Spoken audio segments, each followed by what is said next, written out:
अर्रहमान।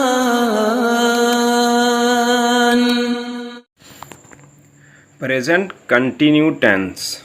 इस टेंस को बनाने के लिए वर्ब की फोर्थ फॉर्म इस्तेमाल करते हैं, यानी आईएनजी वाली फॉर्म, और हेल्पिंग वर्ब इसमें इज़ आर एम इस्तेमाल करते हैं। इस तरतीब को याद कर लें, बहुत ज़रूरी है। उर्दू में इस टेंस की पहचान करने के लिए जुमले के आखिर में रहा है, रही है, रही हैं आते हैं।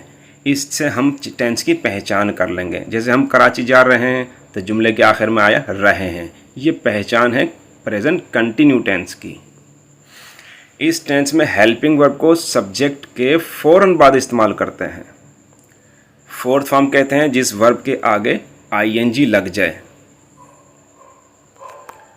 मिसाल के तौर पर go going, watch watching, take taking, wash washing, eat eating, jump jumping. हमने आईएनजी लगाई तो तब्दील होगी हमारी fourth form. Present continue tense. अब हम यहाँ फार्मूला एक दे रहे हैं इस टेंस को बनाने के लिए। हमने सब्जेक्ट लिखा, वर्ब लिखा, ऑब्जेक्ट लिखा। अब हम सब्जेक्ट के फ़ौरन बाद हेल्पिंग वर्ब लगाएंगे तो ये पहचान हो जाएगी, और वर्ब के साथ हम आईएनजी वाली फॉर्म लगा देंगे इंग। तो ये टेंस कैसे तब्दील होगा आप चेक करें। You are going to school, हमने सब्जेक्ट के बाद आर लगाया, उसके बाद हमने वर्ब की आईएनजी वाली फॉर्म बना दी, सिर्फ वर्ब के आगे आईएनजी लिखा तो ये तब्दील हो गई, you are going to school. तो ये प्रेजेंट कंटिन्यू टेंस का जुमला बन गया। ये बहुत आसान है, आप इसे बहुत आसानी से बना लेंगे। आप स्कूल जा रहे हैं, इसे आप बहुत अच्छी तरह जहन में बिठाएं। बहुत ही सिंपल तरीके से मैं सिखा रहा हूँ, समझा रहा हूँ, आप समझ जाएं। बहुत ही अच्छा तरीका है मेरा। I am watching the TV. देखें, आई के साथ हमेशा एम आता है। एम किसी के साथ भी नहीं आएगा, सिर्फ आई के साथ आता है। हमने सब्जेक्ट के फ़ौरन बाद हेल्पिंग वर्ब लिखा, I am watching the TV, मैं टीवी देख रहा हूँ। वी के साथ वी प्लूरल है तो इसलिए आर आया। तो we are climbing on the tree. She हमेशा सिंगुलर है। इज़ हमेशा सिंगुलर नाउन के साथ आता है, तो she is cutting the onion.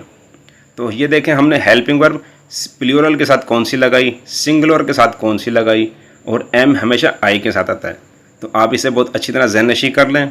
और ये हमने जो फोर्थ फॉर्म बनाई है, फर्स्ट फॉर्म वर्ब की फर्स्ट फॉर्म के साथ आईएनजी लगा दिया तो वो फोर्थ फॉर्म बन गई।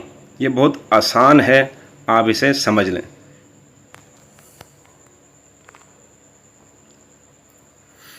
प्रेजेंट कंटिन्यू का हम नेगेटिव सेंटेंस बनाएंगे। इस सेंटेंस को बनाने के लिए वर्ब की फोर्थ फॉर्म इस्तेमाल करते हैं और helping verb are not, am not, is not इस्तेमाल करते हैं।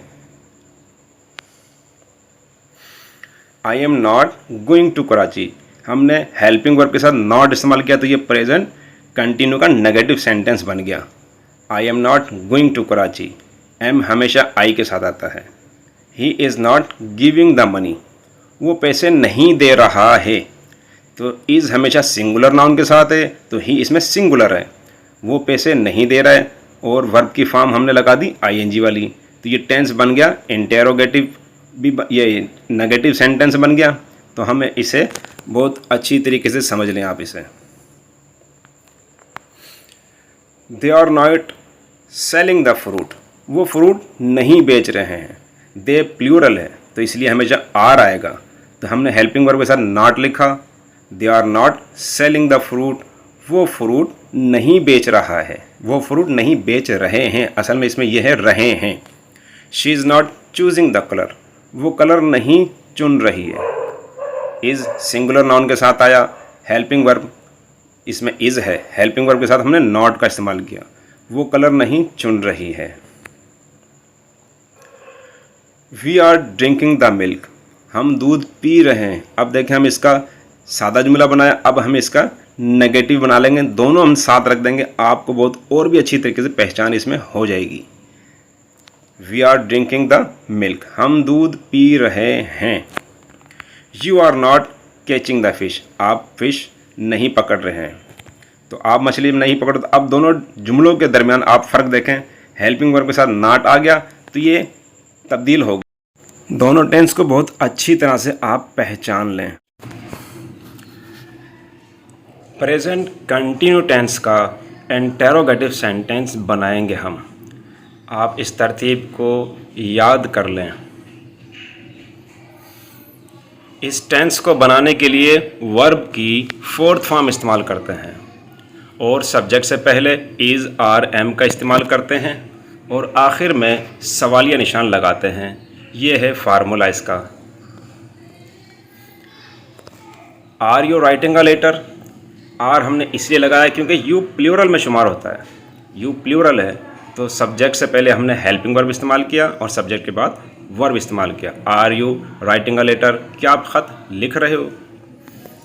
Am I eating the bananas? हमेशा एम आई के साथ आता है। सब्जेक्ट से पहले हेल्पिंग वर्ब एम, सब्जेक्ट के बाद वर्ब की fourth form am I eating the bananas? क्या मैं केले खा रहा हूँ? आखिर में सवालिया निशान। Is she telling a lie? Is singular noun के साथ इस्तेमाल होता है तो शी इसमें सिंगुलर है तो सब्जेक्ट से पहले हमने इज़ इस्तेमाल किया, सब्जेक्ट के बाद हमने वर्ब की फोर्थ फॉर्म इस्तेमाल की। क्या वो झूठ बोल रही है? आखिर में सवालिया निशान लगाना लाजमी होता है। दे के साथ हमेशा आर आता है क्योंकि आर प्लूरल के साथ आता है तो सब्जेक्ट से पहले हमने आर इस्तेमाल किया, सब्जेक्ट के बाद हमने वर्ब की फोर्थ फॉर्म इस्तेमाल की। ये तरतीब है इंटेरोगेटिव की। Are they catching the birds? आखिर में सवाल निशान, क्या वो परिंदे पकड़ रहे हैं? इस तरतीब को जहन नशी करें। प्रेजेंट कंटिन्यू का इंटेरोगेटिव एंड नेगेटिव सेंटेंस बनाएंगे और इस चैनल को सब्सक्राइब करें जो न्यू व्यूअर है। इस टेंस को बनाने के लिए सब्जेक्ट से पहले इज़ आर एम लगाते हैं जैसा कि हमने इंटेरोगेटिव में लगाया। अब नेगेटिव है और सब्जेक्ट के बाद नॉट का इस्तेमाल करते हैं और इसके बाद वर्ब का इस्तेमाल करते हैं और आखिर में सवालिया निशान लगाते हैं। Am I not catching the horse? Am हमेशा आई के साथ आता है जैसा कि पहले बता चुका हूँ। सब्जेक्ट से पहले हेल्पिंग वर्ब, सब्जेक्ट के बाद नॉट, फिर वर्ब। यह तरतीब है इंटेरोगेटिव एंड नेगेटिव की। इसे आप अच्छी तरह जहन नशी करें। Am I not catching the horse? क्या मैं घोड़े को नहीं पकड़ रहा हूँ? Is she not cutting the apples? Is सिंगुलर है, शी सिंगुलर है तो इससे पहले हेल्पिंग वर्ब इज़ आया। सब्जेक्ट के साथ हमने फौरन बाद नॉट का इस्तेमाल किया। Is she not cutting the apples? क्या वो सेब नहीं काट रही है? Are they not playing the cricket? Are plural के साथ आता है, दे प्लूरल है तो सब्जेक्ट से पहले हमने हेल्पिंग वर्ब आर इस्तेमाल किया, सब्जेक्ट के बाद नॉट इस्तेमाल किया, फिर वर्ब की फोर्थ फॉर्म इस्तेमाल की। Are they not playing the cricket? क्या वो क्रिकेट नहीं खेल रहे हैं? Are we not jumping in the river? We plural है तो इसलिए हमने आर का इस्तेमाल किया। सब्जेक्ट से पहले हेल्पिंग वर्ब, सब्जेक्ट के बाद not. Are we not jumping in the river? क्या हम दरिया में छलांग नहीं लगा रहे हैं? ये तरतीब है इंटेरोगेटिव एंड नेगेटिव सेंटेंस की कंटिन्यू टेंस की। इसे याद रखें।